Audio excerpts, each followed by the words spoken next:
I'd like to introduce our fantastic speakers today, starting with Max Wiggins, Insight and Innovation Lead at Verge Digital Insights from the Lab Group, Zoe West, Senior Corporate Engagement Specialist at Veganuary, Tony Vanelli, International Head of Communications and Marketing at Veganuary, Kathy Amos, Head of Customer Marketing, Care Homes and Health at Breaks, James Birch, Business Development Chef at Unilever Food Solutions, and David Morton, Head of Catering at Winchester University. And now if I can hand over to Kathy and David. Good morning, Dave. Lovely to see you. Now, Morning, Kathy. Worked with university for quite some time and known Dave a long time, and certainly seen and heard a lot about your journey at the University of Winchester. So could you just sort of give us a little bit of background to the university and the journey you've been on, in particular in relationship to the plant-based veganuary journey? Yeah, certainly can. So we're a small university, 8,000 students, about 800 staff. And we have a small conference hospitality business. We also supply food to a local school and an old folks retirement club as well. So just small numbers. I've been at university 23 years, and you can appreciate a lot has changed in that period of time. 2007 is when we launched our first coffee bar, and that was a small part of our business. Now coffee and fast food, grab and go, sort of underpin what we do the majority of the time. And our conference business probably accounts for about 25% of all of our income. Similar setup to Toby. We've got various different events, things going on campus. We've got pizzas, we've got coffee, we've got burgers, but still a pretty big business. Stir fry is very popular. Our Taste of the World is a very big area, and it's also something we can incorporate both vegetarian and vegan diets into. It's really important. It's really part of what we do. We don't just specialize in one space that does plant-based food or even vegetarian food. We mix it right across the outlet. So if you go to get a pizza, you go to get a burger, you go to get a stir fry, a sandwich, etc., that's all made on campus, you should be able to expect to get not only a gluten and allergen-free roll or dish, but also a plant-based or vegan option. So I was going to say, how do you sort of go about? I mean, I know that your journey's changed. How have you sort of shaped your many of the students and colleagues as the times progress, particularly in this sort of a way of eating, really? Well, it's I suppose a carrot and a stick, really. So our previous VC left on the 1st of April, and she was a vegan. Started as a vegetarian, became a vegan. And our deputy vice chancellor also a vegan. So the push from above is very strong, as you can appreciate. But also, we are unusual from the split of the sector that we are 65% girls to 35% boys. So great if you're allowed on campus, but it means that when we're doing healthy and plant-based and vegetarian and things like that, there seems to be an open door. A lot of the students that are coming straight from school know about sustainability and climate change and animal welfare are sort of really up there. And I think that when you're talking about girls to boys, that really provides us an open door. They're very positive and can be very vocal about their feedback, but listening to them is really key. So we deal with focus groups. We have focus groups with our catered students in catered halls. We run questionnaires. We've got an online survey feedback form. We do like a drop card that, when a bit like the Lady Love Milk tray, that when we deliver hospitality, it's got a little card with a QR code, and they can give us positive and negative feedback sometimes. And we then take all that information and use it to sort of shape what we're doing. Taking the guys out, so quite often try and get up to London to Borough Market. We haven't been for a while because of COVID, but yeah, we get the guys out and seeing what's coming through there, and speak to you guys as well, see what's coming through the marketplace in Tuco Innovations. Really good places to learn and see what's going on. Yeah, and certainly I think our journeys that have developed with you really go back a few years. You know, it was a lot harder to find anything that was suitable, particularly for vegans, whereas actually when you look on our website now, you can even tap in vegan, it will come up. We didn't have that a few years ago. It's all a sign of how the markets are moving and the expectation out there, without doubt. Most definitely. Sorry, go on. Yeah, and I think you mentioned about the cafes. You know, plant-based milk is everywhere now, is that right? Mm. Yeah, so back in 2007, I think we probably had a token bottle of soy on the side just for the odd people that used to come in. We've now got coconut, soy and oat milk, and they'll probably count for, I don't know, 4 or 5 years ago, 3% or 4% of our overall sales. It's now 20% plus, so it's a big increase in plant-based. And we've recently just taken we used to charge an extra 30p, which is not uncommon in the marketplace. Pressure from the students, we don't want to pay the extra 30p, so we've now taken that away. So, and we will see a bigger increase in those percentages going forward as well. And sort of going forward, and I'm thinking about, you know, people are going to look at reducing plastics and everything else as a result of sort of COP26. Are there any sort of other areas that you think that sort of suppliers, or particularly like us, can sort of support and help more in this sort of area? Because it's going to grow. Yeah, I mean, single-use plastic is a big priority of university. We made a commitment now that we will remove all unnecessary single-use plastics by the end of December this year. So that was put back a year, but it's a big push for us. So we've moved from the PLA line cups. We've gone to compostable in the minority. We've got our own Gum Tech cups, which are made of bubble gum collected on campus. Sounds revolting, but actually really cool. Students love them.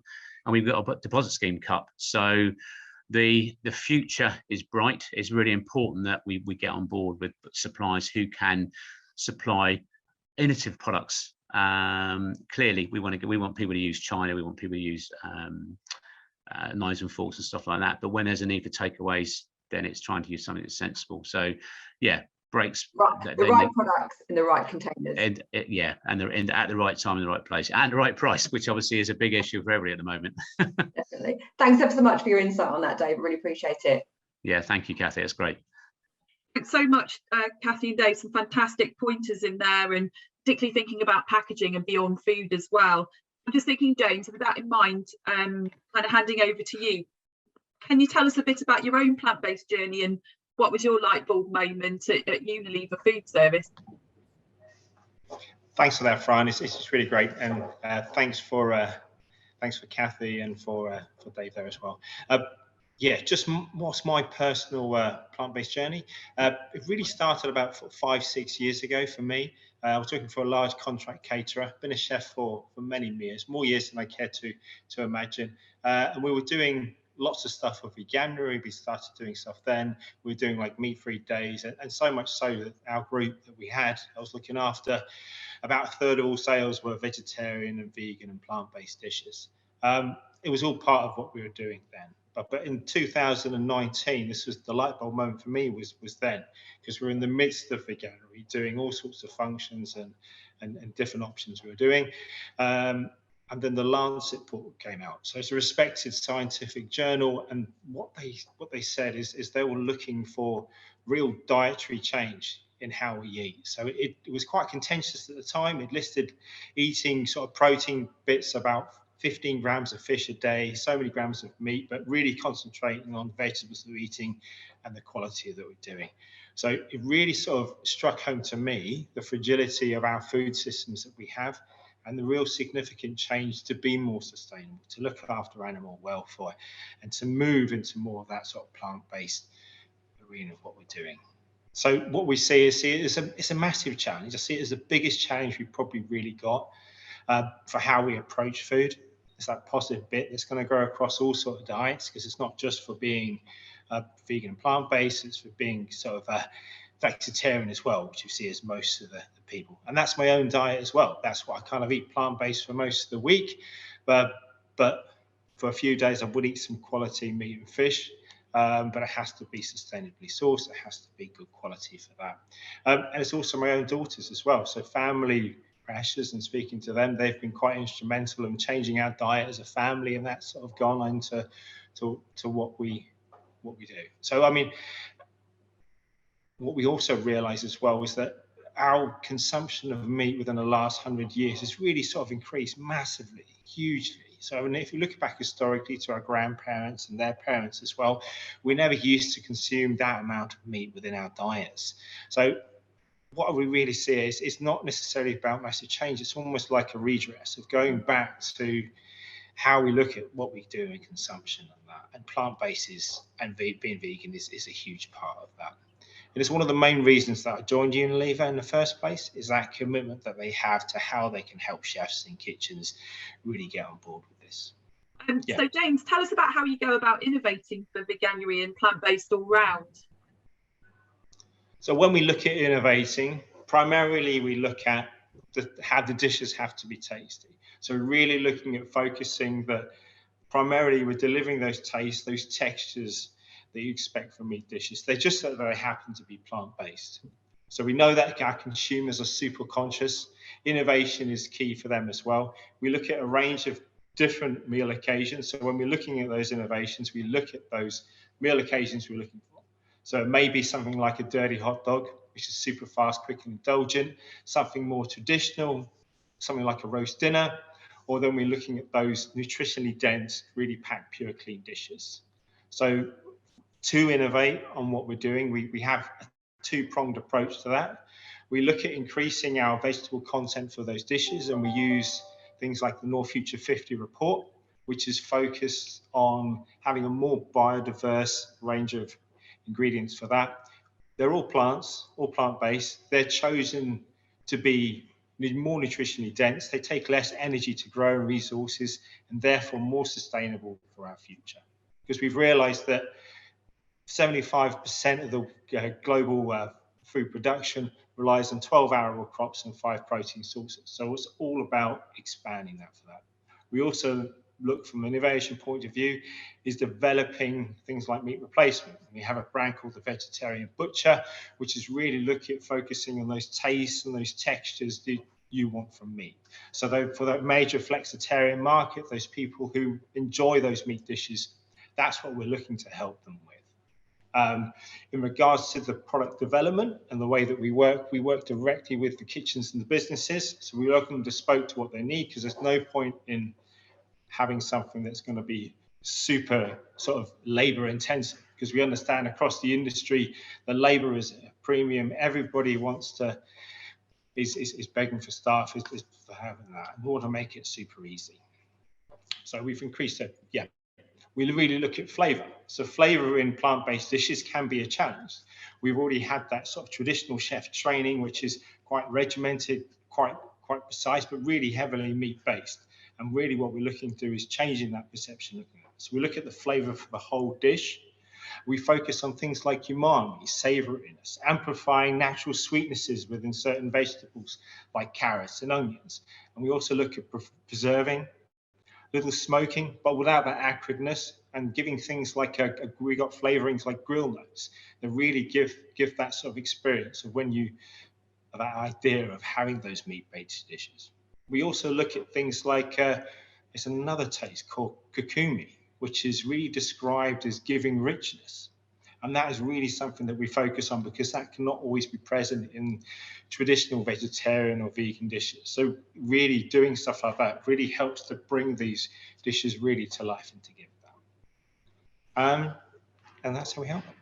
Oh, thanks so much, James. It's absolutely fascinating hearing about kind of different flavours and how you develop those, and perhaps some of the things you haven't considered make a great dish.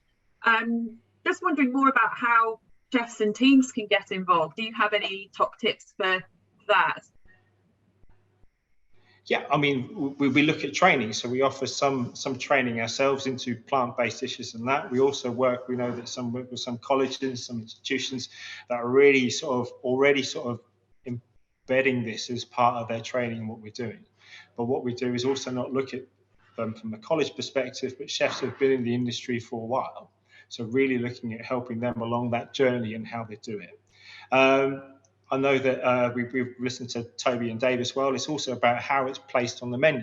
So it's something that's separate. It's integral. It's how you place that. And if it's integral in the menu, then it becomes like a natural choice. It doesn't have to be separate from meat dishes. It doesn't have to be like an historical footnote, which they kind of have done. It's all about including that. What we end up to do as well is we look at the chefs as well and how they give super relevant recipe content. We don't look at doing it just for January, but it's for year round as well. So we want to help chefs to give that content. You know, Veganuary is the catalyst for it. It really helps move that along. But it's a help about driving that year round and just putting that on their menus. So much, James. It's absolutely brilliant insights there. Can I now hand over to Zoe and Tony? Oh, thank you. I'm Tony Vanelli from Veganuary, the head of communications. For those of you who haven't heard of Veganuary, we're a British-based charity. We were founded in 2014, and our sole purpose really is to inspire and support people who are interested in trying vegan, primarily in January, but actually people can take part at any time of the year. To help these people who are trying vegan with us, we also work with businesses to increase the amount of food vegan provision in shops, restaurants, and make it more visible and accessible to people on the high street, and also make it more affordable. Last year in January, we had over 580,000 people take part, but we do know from some Kantar research that actually 10 times more people do Veganuary than officially register with us. So it is actually much bigger than that. We receive a lot of attention in the media. We had over 1,500 press stories last year, and more than 825 new vegan products or menu items were launched around the world. So it is growing and growing every year. At the end of everyone's 1 month pledge, we ask them a few questions. So we do a participant survey. So of our 580,000 participants last year, we know that the vast majority were women. So 85% were female, and that's pretty standard. That we don't particularly target women. That's just where the majority of people who sign up happen to fall. We also ask them what their current diet is before they take part. And it might be surprising for people to learn that it is primarily people who are still eating meat. You might think it's vegetarians who want to take that final step to being vegan, but it's not. The majority of people are omnivores when they sign up. And then, of course, a large proportion are already vegetarian. And we do have some vegans who take part. A lot of them are new vegans, so they're looking for recipes and, more info, more help. But also people just enjoy being a part of something that's quite big. So even if they've been vegan for quite a long time, they like joining in just to feel the buzz when there's so many other people doing it. The age range might also be surprising. People tend to think it's sort of the 20-year-olds who are primarily interested in eating plant-based, but actually we find the majority of our participants fall between sort of 25 and 55. And countries, that really reflects where we're active. So our countries where we have the largest number of signups is where we have the greatest presence, really. We also ask people why they signed up to take part. And every year it sort of fluctuates between animals or health being the top reason. Last year it was animals by quite a wide margin. And then health, and then the environment coming in very close third. And that's growing. The number of people saying they're doing it for the environment has increased quite substantially over the past few years. 2 or 3 years ago, it was 12%. Last year, it was 18%. The year before that, 18%. Then last year, 21%. So it is growing quite quickly. And as I mentioned earlier, we did a study with Kantar in 2019, and they looked at their full consumer database and asked how many people had given up vegan products, or had given up animal products during January. Not necessarily having done Veganuary is the term, just decided to give up animal products in January. And they extrapolated from their database that 1.3 million people in Britain had given up animal products in January. So 830,000 of these people had done it for the very first time. So they weren't vegan already. Now, this is 10 times more than the number of people who signed up officially through the Veganuary website. So we know that the impact of this Going Vegan in January campaign is a lot wider than just our data. Their experience also showed more females than males taking part, but not quite as heavily skewed to females as our Veganuary participants. And again, their age range was older than you might expect. So theirs is peaking between 30 and 44.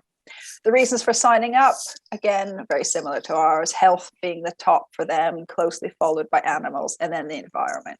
So it shows that Veganuary participants are very representative of everyone who is interested in trying vegan these days. We also asked them how they fared during their month. So did they manage to maintain a vegan diet during the whole month?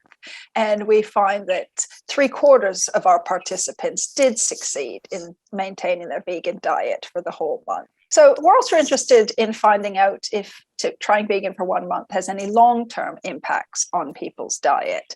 So we asked them whether they had any intention to stay vegan before they took part in Veganuary. And we found that 25% of people planned to go vegan after their month. But in actuality, 44% of people decided to stay vegan at the end of their 1 month pledge. And I'll come on to a slide later that explains a few reasons why they made that decision. And we found that 30% of our participants had actually stayed vegan 6 months on from the end of their pledge, slightly lower than those who intended to, but still a good proportion of people staying vegan. But what's more interesting is the number of people who reduced animal products in their diet, quite substantially, actually. So we found that 38% of those who were not staying vegan had still removed 75% of the animal products in their diet 6 months later, and 14% had reduced by at least 50%. So overall, 82% of our participants had either stayed vegan or reduced their animal products by at least 50%. And that has a huge impact for the environment. Now, perhaps this might be one of the more interesting slides. So what were the challenges people face? So what might have been a deciding factor in them choosing not to stay vegan? And you might think it's all about the food, but actually the number one challenge that people faced during their month was dealing with friends and family. So that social pressure really is quite crucial for people making dietary changes. And eating out still comes in the top 5 on the list as well. So people seem to be quite confident cooking at home, but it's when they go out to eat that they're finding challenges. And those two might be related as well. You know, if you're going out to eat with your friends and family, it can be quite awkward if you have to order chips and salad, or you have to really customize things on the menu because there isn't anything on there that you can already eat. That's not going to lend itself to fluid social situations. So by increasing the provision available when people eat out, we can hopefully help address those 2 reasons. And then kind of the proof of how much they enjoyed their 1 month challenge, we asked them how likely they are to try vegan again in the future. And we find that at least 87% of our participants who are not already staying vegan are likely to try a vegan diet again in the future. So they obviously didn't find it completely horrific, but maybe just want to have another go to see if they can do it better next time. Thank you, Tony, for some amazing insights there. So as Veganuary is a consumer-facing campaign and we're at the forefront of shoppers' minds, we really want to showcase to you just what a huge opportunity it is for you to get involved and to understand that the consumers who are doing Veganuary are being influenced by the campaign.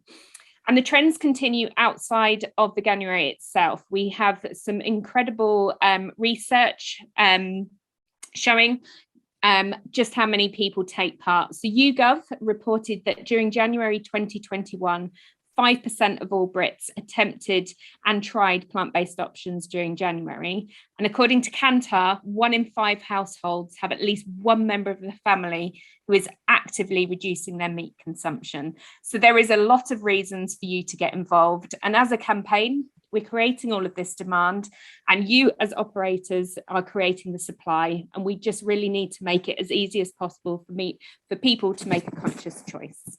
So a few highlights from both retailers, brands and restaurants and the success of Veganuary. We can learn a lot from what's happening elsewhere. With a huge amount of support, with over 800 new products launched across the category specifically timed for Veganuary, we've got a few highlights that we wanted to share with you. So Pret launched the meatless meatball wrap alongside their meatball wrap for the big campaign for Veganuary, and it quickly became one of their top 5 bestsellers during launch week. Tesco, as a retailer, saw a huge demand in and increase in purchases of plant-based foods during January, with over 700,000 new shoppers purchasing their first vegan product for the first time. So how to have a successful Veganuary? As a campaign, we really see this as a key moment in your marketing calendar and a great way to make the most of the interest in new shoppers interested in veganism. As a campaign, we offer all of the marketing tools and resources for free for you to be able to bring Veganuary to life. A few ways you can do this is launch and highlight your vegan and plant-based options, new menu items, and really use recipes to inspire people and showcase what you have on offer. So digital as well, you can really utilize your website and your social media channels to showcase just how easy it is for shoppers to get hold of the products that you've got on your menu, and be really proud and show all of the delicious options. Use your in-house screens too. In store, it's all about creating that theatre and showcasing your promotions, special offers, menu items, using point of sale, and really putting plant-based at the top of your menu. A few examples on the high street from restaurants and hospitality really showcase all of the delicious options are accessible to everyone and are delicious. So it's all about creating that choice and that accessibility. A few examples of restaurant point of sale. As you may know, Wagamama now have 50% of the menu is now plant-based. Leon are offering vegan options for all dishes. Subway, it's all about indulgence and I guess normalizing the options. Starbucks have breakfast, lunch, dinner and snacks, and it's all about joining the celebration during Veganuary. Outside of hospitality, we also have the Veganuary Workplace Challenge, where offices and workplaces take part and encourage their employees. Now, the key part to the Workplace Challenge is ensuring that offices with canteens, food service offerings, they have a vegan option as standard on the menus. And the key part is to showcase that these options are available as operators.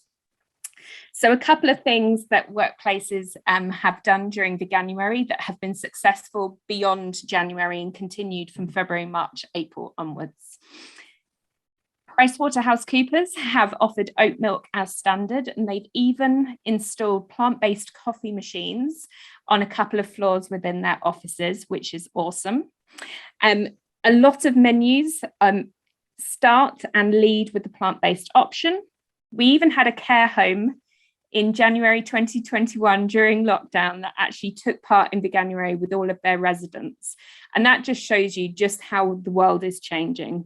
It's about the sustainability and the health of employees and all of the people who eat within the canteens. And it's about making it as easy as possible for everyone to get hold of great tasting vegan food.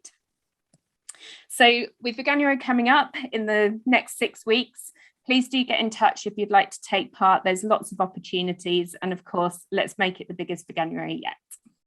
Thanks so much for that, Zoe and Tony. It was absolutely incredible to see how many people have taken up Veganuary since the start and how it's growing in momentum.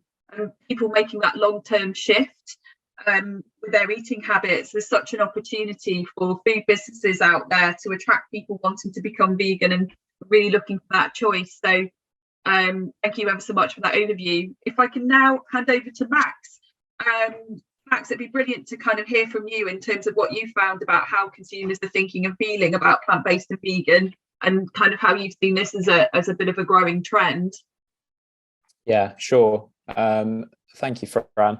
So Alex Wiggins, I'm the Insight and Innovation Lead at Verge, which is part of Lab Group. And what we do there is we're an insights agency that uses data-driven research and behavioural science to try and solve commercial and societal problems. So the take on this from a kind of Verge angle is looking at the trends and the language of thought from how people are discussing veganism and plant-based eating over time. So what we can do is move from a kind of inside out approach where we're interviewing people and we're trying to understand what's going on inside their minds, to an outside in approach, which I call like the trawler net. So what we can do at Verge, and what we've done, and I'll talk you through some of the insights we've found, is we've basically looked at vast amounts of online social data. So what people are tweeting about, what people are saying on Facebook, you know, all these millions words of discourse on veganism and plant-based eating. We've extrapolated that and analysed it to try and understand the patterns about how people actually think, speak and behave when it comes to veganism. So what we did here is we looked at conversations that mention on Twitter that mentions words as veganism or plant-based or anything related, and we compared the first half of the year conversations to the second half of the year. And what this tells us is how the sentiment is changing over time. And what did we find? So we found that in the second half of the year, people were 1.7 times more likely to mention bravery, audacity, and boldness. And they were significantly more likely to mention the term we. So there's this growing sense of social identity and courageousness and adventurousness that's being associated with veganism over time. We also found that people were significantly more likely to mention texture, taste, vitamins, nutrients, the term unfiltered, and as well the phrase sleep better as the year went on, so over time. So what this indicates is, one, that aesthetics are key when talking about veganism. More and more people are interested in the health value, but also how it looks and how it feels in your mouth. And secondly, there seems to be this shift towards general wider health attributes such as sleeping better. And finally, a point here we found is that people were more likely to mention climate and sustainability issues, but not just that, that they were more likely as time went on to mention terms such as shortages. So actually having a wider interest in the implications that veganism can have and benefit society as we move forward in time. Now, what we did here is we looked at the difference between how people talked about veganism and how people talked about plant-based eating. And you might think, typically, there's not that much of a difference. However, what we found is when it came to veganism, people typically in their conversations on Twitter, they're more likely to talk about, your, their arguments generally. They're more likely to talk about people, and they're more likely to talk about animal ethics in comparison to plant-based conversations. So, and I think this is reflected in the packaging. The packaging for around veganism is a lot more sort of disruptive and maybe even a bit dividing, because it wants to play to that sense of identity that vegans have. However, for plant-based, we found that the word transitioning was more likely to be mentioned. The word protein was more likely to be mentioned, and the term looks was more likely to be mentioned. So what this indicates to me is that plant-based is a bit softer. It's a bit more about as a step rather than an identity, but a way to transition into maybe a more health conscious lifestyle. And as a result, because there might be less sort of strong identity drivers, the looks and the appearance of these foods is a lot more important, it seems, to plant-based people who are interested in plant-based and talking about plant-based food. So I've popped the slide here just to show you some of the different signs and symbols that vegan brands are using to convey different underlying messages. So just to start at the top right, we can see that the messages here are all around not missing out on anything. So there's a lot of conveyance around how vegan food can be indulgent, can be masculine, and can be even uncompromising. So typically this sort of ideology is that, if you're not having meat on the dish, you might be missing out and compromising. And what we can see with these brands is they're playing to this now. They're actually saying, no, it can take center stage, and you can have a really juicy and almost guilty pleasure type of food. If we look at the bottom right, there's this sense of pride, vibrancy, and inclusivity. And what this is doing is it might be paving the way for this new vision for veganism and plant-based eating that has a wider, more inclusive feel. If we look at the top right, some examples you might be familiar with, we can see that it's a lot of tongue-in-cheek with regards to the messaging. It's quite cheeky, it's quite destructive, it's a bit bold and adventurous, playing back to that finding we found from earlier.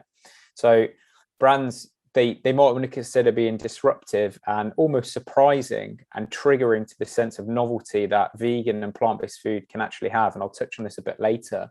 But the fact that there's these new flavors, new ways of cooking, that might be being reflected. And brands might want to consider reflecting this through kind of cheeky, disruptive campaigns. And on the bottom right, we can see that this is more associated with kind of plant-based, but there's this sense of freshness, beautifully curated imagery, and lifestyle imagery. So what this kind of indicates to me in the signs and symbols here is that, veganism doesn't need to be, vegan food and plant-based food doesn't need to be boring or dull or uncompromising. It can be really fresh and focused on the lifestyle and general health benefits that can be portrayed. Why do I touch on this slide? The main point is that there are key underlying themes in the vegan landscape that are being communicated, and over time it's likely that these themes will shift and there'll be new framing, probably, I bet 50p on this, around new flavors, climate importance and general health benefits, as opposed to simple sort of meat alternatives, for example. And as a result, brands and restaurants, they might want to consider communicating to these underlying themes, because this is what will try and resonate to new and existing customers and audiences as we go forward in time. We also looked at what are people saying about vegan restaurants. So on Twitter, when the term vegan restaurants is mentioned, how is that shifting over time? As time goes on, people are 8.7 times more likely to also mention the word options. So people really, really want options here. They want choice. And as you can see by that verbatim quote from someone on Twitter, there is a really genuine attention and care for people who are putting together specialized vegan and plant-based dishes, not just, slapping together salad and chip. And I think this comes back to that sense of novelty, trying something new. People are more and more interested in trying something new, trying different options that are becoming available. Secondly, people were more likely to mention the term factory as time goes on. And I think this is widely linked to this running theme throughout sort of these insights, that sustainability and hyper-conscious awareness is becoming a bit more prevalent as we go forward in time. And finally, people are more likely to mention terms around investigations, such as checking or researching or examining. So this shows that people are really searching. And I think when it comes to tone of voice for vegan brands and restaurants, they must consider, communicating this back with things such as search no further, or, we've got what you're looking for, making it really, really easy for vegans and want to become vegans to find what they're looking for. And I think this point relates to one mentioned earlier, that, if you've got a group of 6 people and one of them is a vegan, people are going to search for the best options that can include them, because they're the common denominator that needs to be accommodated for in the group. So what are people saying about Veganuary, relating to Zoe and Tony's slides earlier? Over time, how the perception is changing. More people are likely to mention advice. So people really, there's this culture of support and community that's going on when it comes to Veganuary, and people want the tips and tricks there. There's a much more likely to mention the future. So people are generally finding it easier as well, and they want to continue this trend. It's something that's not just, a fleeting moment. People talk about how they want to continue it for the future. And finally, people also 711 times more likely than in the start of the year to mention dry January compared to the previous year in Veganuary, to mention dry January. What does this indicate? It indicates that people are becoming hyper conscious in various walks of life. So their health, their well-being and their society, they're caring more and more about these joint impacts that eating vegan food can have. And just to summarize on the key takeaways here, what can we do based on this consumer sentiment knowledge? So brands and restaurants can try and play to this growing sense of adventurousness, beauty and novelty of food. So more and more people are, they're wanting to try it. Let's make it into a challenge and highlight the key tips and tricks that people can try when getting into it. And also communicating just the beauty and the art of the form and the novelty in which the new flavors can bring about. I think as well, vegan brands and restaurants, they can leverage key ideologies associated typically with non-vegan food, such as tradition. I think, James, you mentioned it earlier around sort of the Sunday roast alternative. That's a huge tradition which vegan brands and restaurants can really tap into. It's an area which is typically associated with meat, so why not bring through that ideology and associate it there? Some other themes are such as tradition, indulgence, and that sort of purity of food. And finally, the big one and the running theme, which I think we've heard throughout all of this, is considering tone of voice and messaging around the growing personal drivers that are tied to veganism. So the impacts on health, which are physical health, the impacts on well-being, how eating clean and unfiltered food can can make that make you feel a lot better. Sensory benefits, so new textures, tastes, smells, flavors, looks as well, really playing to that can help people sort of as a gateway to get into this industry. And finally, climate is just the thing that's not going away. It's becoming more and more important as people are becoming hyper conscious, and I think that sustainability angle is going to really be so important when vegan brands and restaurants are communicating their new products. Thank you. That was absolutely fantastic and tapped into, like you said, quite a few of the themes that we've been hearing about today. So those flavors that James was talking about and kind of what appeals to people and tradition, and also some of the reasons and methodologies, I guess, that people are choosing to go more plant-based and vegan. I'd imagine with more consciousness around sort of climate change and well-being, that's potentially set to grow. Yeah, I think, yeah, definitely. As it becomes into the mainstream more and more, there's going to be these key themes which brands and restaurants can leverage just to get more people involved, more people trying the flexitarian and really consider it rather than reject it initially.